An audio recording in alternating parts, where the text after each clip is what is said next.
Today is going to be a great day. I am Nikki G, your host, and welcome to the Lone Doctrine. I am your weekly dose of constructive food for thought. My first thought for the day is this: how do you feel now about failure? Sometimes when listening to podcasts or reading books or just listening to other people's perspectives, it's also important to step back and ask yourself those big questions. We can be a sponge, but the knowledge won't do us any good if it's not absorbed and truly understood for our own behalf. I used to take failure very seriously. In fact, I did anything and everything in order to avoid failure. I briefly mentioned the idea of perfectionism. This is something I struggle with daily. Now, don't get me wrong, I'm not saying I'm perfect. I just have been told I have very high standards, which I unfortunately can't argue. I am, and you may be, your own worst critic.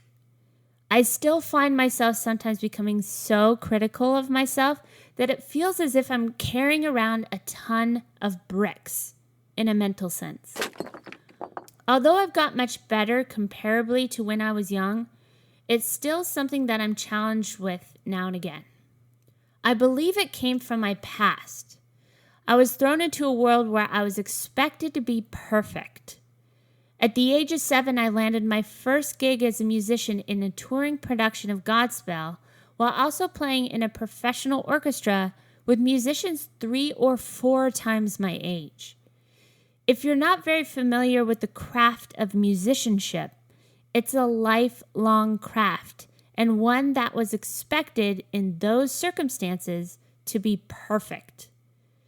Every single musician in the orchestra could be given a song they had never seen before and could perform it like they had been playing it their whole life. Talk about pressure. From that point on, the same was expected of me. As I moved forward in my career from a very young age, I eventually started playing with the Musicians Union, which is also the professional top of the top. My very first day on the job, before I even played one note, a musician in the orchestra came up to me and said, "If I don't see one eye on the conductor and the other eye on your music, I will get you fired." Ooh. All in all, the fear of failure was drilled into me. Although some might say that it allowed me a lot of opportunities because of the caliber I was expected to hold, it also took away from the beauty and the discovery through imperfection. Have you ever not done something because you were afraid? Have you ever thought you weren't good enough? Have you ever hesitated or avoided something out of fear? Yeah, me too. But have you ever just gone for it? Just took a blind leap of faith and ended up being relieved and realizing it wasn't as bad as you thought? If you haven't, I suggest you try it at least once in your life, because guess what? No one is perfect. And nothing is perfect. How do we step away from the harsh critique, the fear of failure, and perfectionism? By just going for it. Of course, you want to do your best and put your best foot forward, but don't hold back. Don't hide or get to a point where you never show the world what you have to offer. You might be thinking, well, I don't have big dreams or one specific thing I'm working towards. It doesn't matter. This concept is for everything. Are you pursuing a big dream? Great, go for it. Are you wanting a promotion at your job? Great, go for it.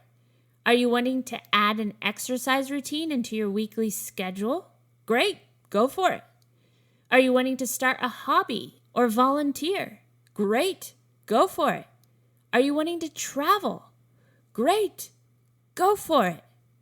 No matter what it is, don't let fear or the thought of it not being perfect or even perfect timing get in the way.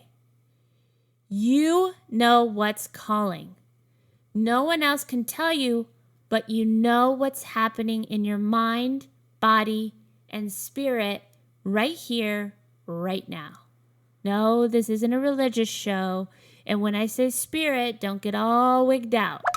What I mean is the inner voice, the calling, all the aspects of what makes you, you.